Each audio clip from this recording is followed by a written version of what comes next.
നീ ഫോണിൽ കൂടെ പറഞ്ഞതല്ല സത്യമാണോ? എന്റെ മേഴ്സി ഒരു കുഞ്ഞിന്റെ അമ്മയാകാൻ പോകുന്നു. ഈ വീട്ടിലൊരു കുഞ്ഞ് ജനിക്കാൻ പോകുന്നു. എന്റെ എല്ലാ സ്വത്തുക്കൾക്കും ഒരു അവകാശം ഉണ്ടാകാൻ പോകുന്നു. വണ്ടർഫുൾ. നമ്മുടെ രണ്ടുപേരുടെയും ജീവിതത്തിലെ മറക്കാനാവാത്ത ഒരു ദിവസമാണ്. Unforgettable day. എത്ര ദിവസം കൂടിയാണ് രവിയേട്ടനൊന്ന് ചിരിച്ചു കാണുന്നത്. ഞാൻ എത്ര പ്രാർത്ഥിച്ചു. സന്തോഷത്തിനിടയ്ക്ക് ഒരു പ്രധാന കാര്യം ചോദിക്കാൻ മറന്നു. ആരാ കൊച്ചിന്റെ തന്ത? മനസ്സിലായില്ലേ? നിന്റെ വയറ്റിൽ വളരുന്ന കുഞ്ഞിന്റെ തന്ത ആരാണെന്ന്. പ്ലീസ്, അവരൊന്നും വേണ്ട. നീ ഒരു വലിയ നടിയാണെന്നൊക്കെ എനിക്കറിയാം. ഇത്രയൊക്കെ പറയാമെങ്കിൽ അതും കൂടെ പറഞ്ഞാൽ എന്താ?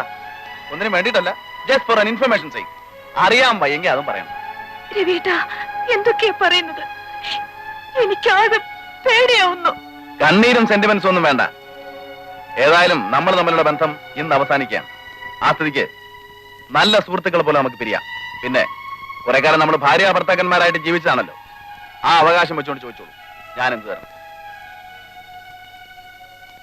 വലിയ തുകയൊന്നും ചോദിച്ചു കളയരുത്. 2-3 മാസമേ നമ്മൾ ഭാര്യ ഭർത്താക്കന്മാരായിട്ട് ജീവിച്ചിട്ടുള്ളൂ. അതുകൊണ്ട് റീസണബിൾ ആയിട്ടുള്ള റേറ്റ് പറയാം. ആലോചിക്കാൻ സമയം വേണം അല്ലേ? അരമണിക്കൂർ കഴിഞ്ഞ് ഞാൻ വരാം. അപ്പോഴെന്തെങ്കിലും തീരുമാനിച്ചിരിക്കണം. പിന്നൊരു കാര്യം, പറഞ്ഞ തുക ഞാൻ തന്നു കഴിഞ്ഞാൽ ആ നിമിഷം ഈ വീട്ടിൽ നിന്ന് ഇറങ്ങിക്കൊള്ളണം. ഓക്കെ?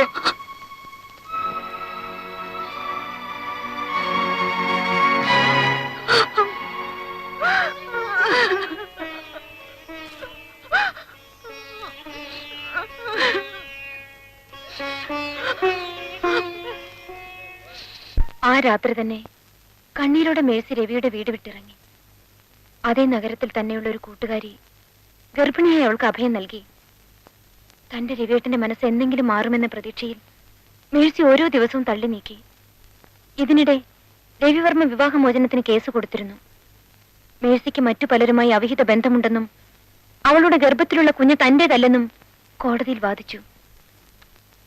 രവിയെ കുറ്റപ്പെടുത്തിയ ഒരു അക്ഷരം പോലും മേഴ്സി കോടതിയിൽ പറഞ്ഞില്ല. വിവാഹമോചനം അനുവദിച്ചെങ്കിലും കോടതി മേഴ്സിയോട് കരുണ കാണിച്ചു. ജനിക്കാൻ പോകുന്ന കുഞ്ഞിനും മറ്റൊരു ജോലി കിട്ടും വരെ മേഴ്സിക്കും രവിവർമ്മ ചെലവിന് കൊടുക്കണമെന്ന് വിധിയുണ്ടായി. രവിവർമ്മയ്ക്കും മേഴ്സിക്കും വിവാഹ ജീവിതം തുടരുന്നതിൽ താല്പര്യമില്ലെന്ന് ഈ കോടതിക്ക് ഉത്തമ ബോധ്യം വന്നിരിക്കുന്നതിനാൽ വിവാഹമോചനം അനുവദിച്ചുകൊള്ളുന്നു.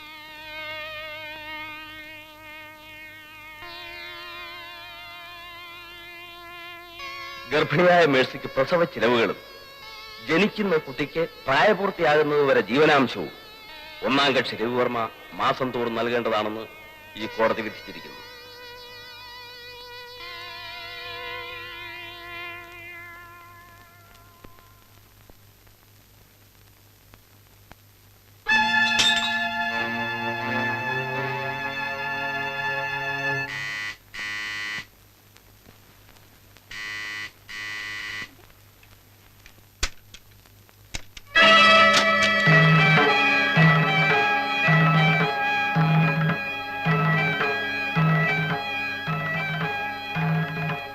എന്നെ തീരെ പ്രതീക്ഷിച്ചില്ല അല്ലേ? ചെലവിനുള്ള പണം മാസം തോറും തരിക എന്ന് പറഞ്ഞാൽ അതെനിക്ക് ബുദ്ധിമുട്ടുള്ള കാര്യം. ഒരുമിച്ച് തരാമെന്ന് കരുതി. വിരോധമില്ലല്ലോ?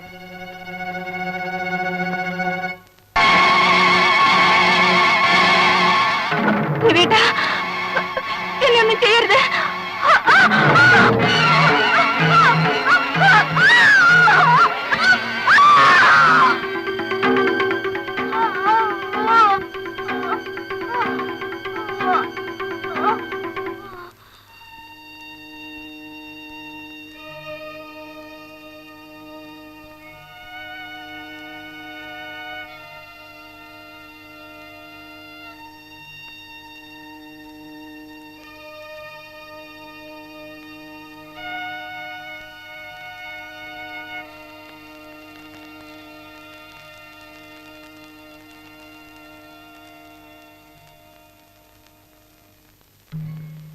സുപ്രീം കോടതിയുടെ വിധിക്കെതിരെ രവിവർമ്മ പ്രസിഡന്റിന് ദയാഹർജി സമർപ്പിച്ചെങ്കിലും പ്രയോജനമുണ്ടായില്ല. നിസ്സഹായ ഒരു സ്ത്രീയെ, അതും ഗർഭിണിയായ സ്വന്തം ഭാര്യയെ ക്രൂരമായി കൊലപ്പെടുത്തിയ പ്രതി യാതൊരു ദയയും അർഹിക്കുന്നില്ലെന്ന് പ്രസിഡന്റിന്റെ വിധിയുണ്ടായി. തൂക്കുമരവും രവിവർമ്മയും തമ്മിലുള്ള അകലം ഇനി കേവലം 10 ദിവസങ്ങൾ മാത്രം.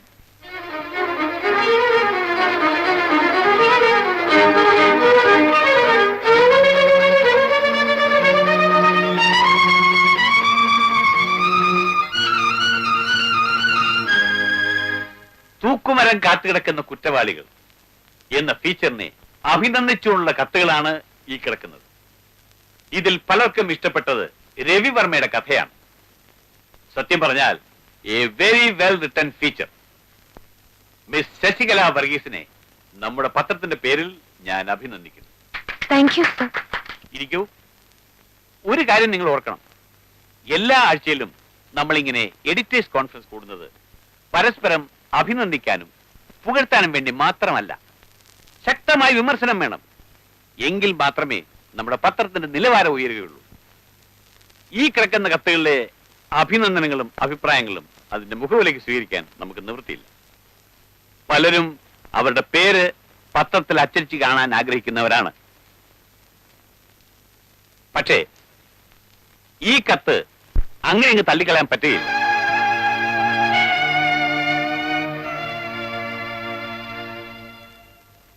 ഡിയർ മിസ്റ്റർ എഡിറ്റർ, തൂക്കുമരം കാത്തുകിടക്കുന്ന കുറ്റവാളികൾ എന്ന ലേഖന പരമ്പര വായിച്ചു. പ്രത്യേകിച്ച് മേഴ്സി കൊലക്കേസിനെ കുറിച്ച്. എല്ലാവർക്കും പറ്റിയ തെറ്റ് അത് എഴുതിയ പെൺകുട്ടിക്കും പറ്റി. ഒരു പ്രധാന കഥാപാത്രത്തെ വിട്ടുപോയി, വില്ലൻ. ഏതോ മുൻ ധാരണയുടെ അടിസ്ഥാനത്തിൽ ഒരു നോവലിന്റെയോ കഥയുടെയോ സ്വഭാവമാണ് ആ ലേഖനത്തിന്. ആ ലേഖനം എഴുതിയ പെൺകുട്ടിയെ എന്റെ അഭിനന്ദനങ്ങൾ അറിയിക്കുക. ഒരു പക്ഷേ ഈ കത്ത് അവിടെ കിട്ടുമ്പോഴേക്കും ഞാൻ ജീവിച്ചിരിക്കുന്നുണ്ടാവില്ല. എന്ന് രവിവർമ്മ, സെൻട്രൽ ജയിൽ, തിരുവനന്തപുരം. എന്തൊക്കെയായാലും രവിവർമ്മയുടെ കാര്യം ഓർക്കുമ്പോൾ വിഷമം തോന്നുന്നു. നാളെ വെളുപ്പിന് 4 മണിക്കല്ലേ അയാളെ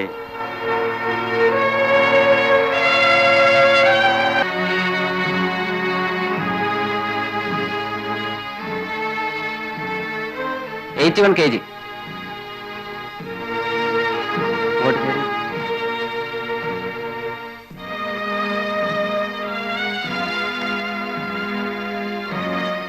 centimeters. I think I'm perfectly fit for hanging. ശരി, നിങ്ങൾ പോയിക്കൊള്ളൂ.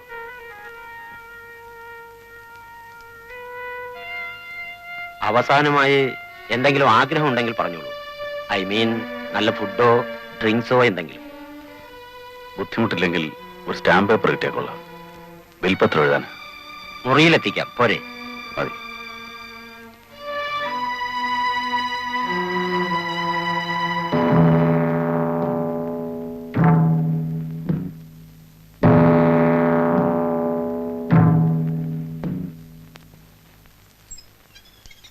സർ, രവിവർമ്മ മുറിയിൽ ബോധം കെട്ടുപോയി.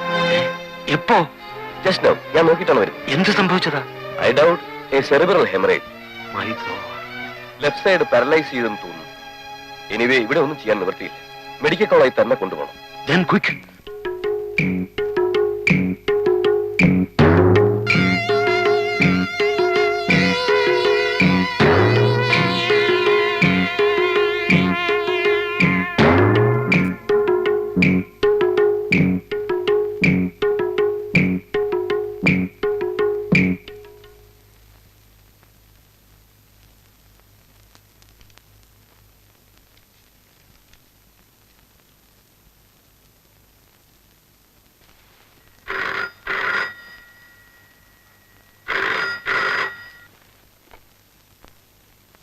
ഹലോ.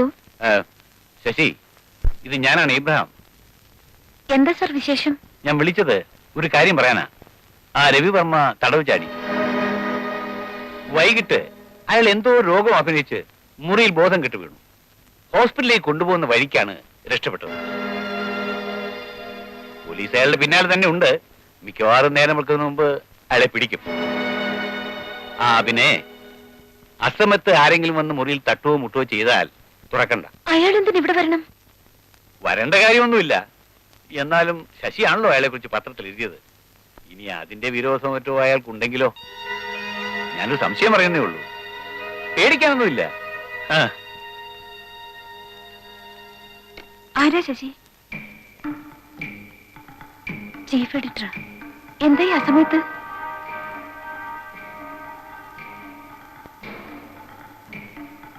എന്താ ശശി, എന്തു പറ്റി? രവിവർമ്മ തടവ് ചാടി. എപ്പോൾ? ഇന്ന് രാത്രി.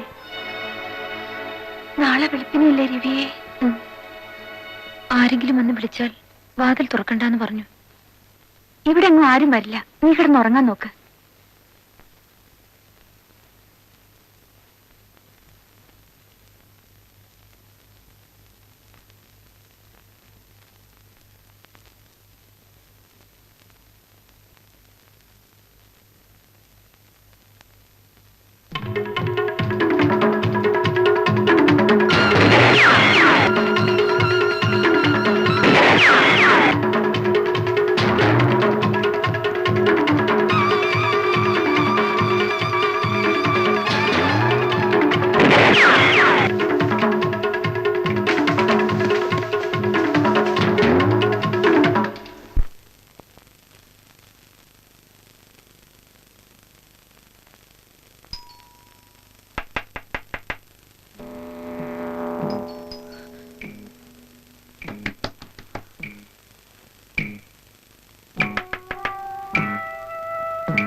പോയി നോക്കാം. അയ്യോ വേണ്ട സുമേ, കുഴപ്പമില്ല, കഥ ഓർക്കാതിരുന്നാ മതി.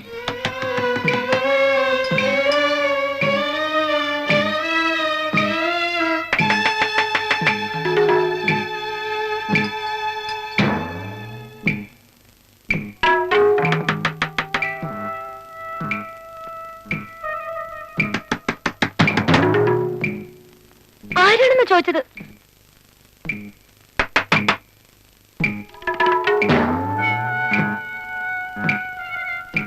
പോലീസാ? എന്താ ഇൻസ്പെക്ടർ? രവിവർമ്മ എന്നൊരു തടവ് പുള്ളി ജയിൽ ചാടി. ഞങ്ങൾ ഫോളോ ചെയ്യുകയായിരുന്നു. ഇവിടെ എത്തിയപ്പോൾ അയാളെ കാണുന്നില്ല. അകത്ത് ശബ്ദമൊന്നും കേട്ടില്ലല്ലോ? ഇല്ല. എന്തെങ്കിലും വിവരം കിട്ടിയാൽ സ്റ്റേഷനിലേക്ക് ഫോൺ ചെയ്യണം. ഓക്കെ, നിങ്ങൾ കഥ കടച്ചു കിടന്നോളൂ.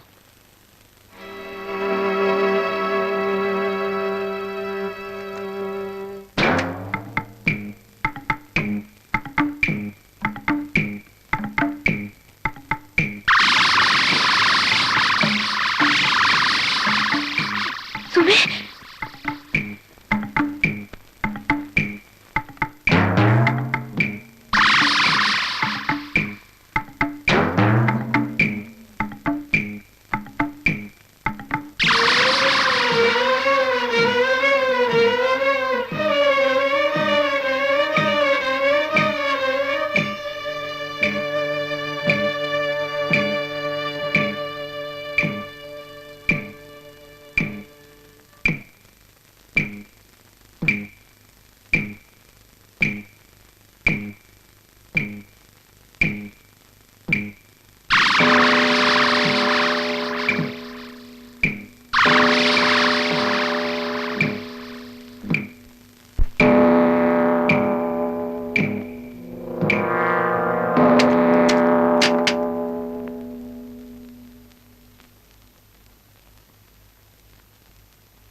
ബുദ്ധിമുട്ടുന്നത് അത് ഈ മനുഷ്യന് വേണ്ടി?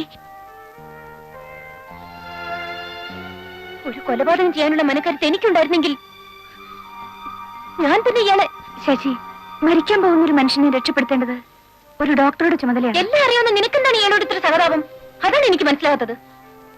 ഏതായാലും ക്രിട്ടിക്കൽ സ്റ്റേജ് കഴിഞ്ഞല്ലോ, ഇനി പോലീസിൽ അറിയിക്കാം. ഇയാൾക്ക് ബോധം തെളിയുന്നതിന് മുൻപ് സുമി, നിനക്ക് ഭ്രാന്താണ്. ഇയാൾക്ക് ബോധം വന്നാൽ നമ്മളെ രണ്ടുപേരും ഇയാൾ എന്താ ചെയ്യാൻ പോണെന്ന് അറിയില്ല. രവിക്ക് ഇപ്പോഴൊന്നും ബോധം വീഴില്ല. പൾസ് തീരെ വീക്കാണ്. രക്തം കുറെ ഏറെ പോയിട്ടുണ്ട്. അതാ പറഞ്ഞത്, പോലീസ് വരട്ടെ, അവര് കൊണ്ടുപോയി ചികിത്സിച്ചോളും. Sasi,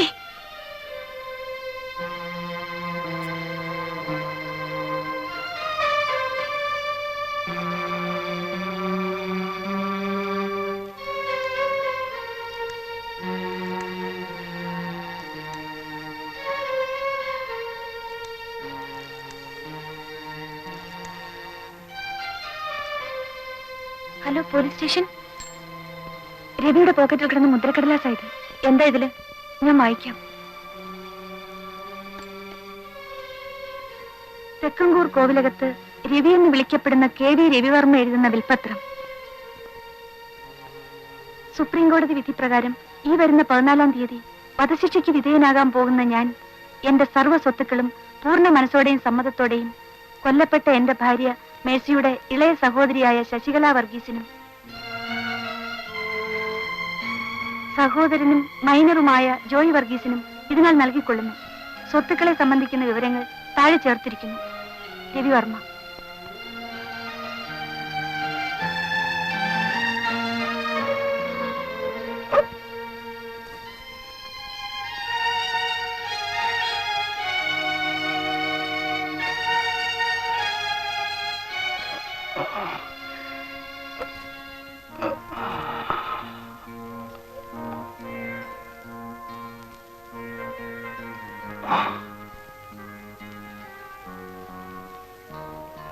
Sasi, he still in a critical stage. എന്തെങ്കിലും ഉടനെ ചെയ്തില്ലെങ്കിൽ ഞാൻ ഹോസ്പിറ്റലിൽ പോയി കുറച്ച് ട്രിപ്പ് ആംബുലൻസ് എടുത്തിട്ട് വരാം. സുമേ, ഞാൻ ശശി പ്ലീസ് പറയുന്ന കേൾക്കൂ.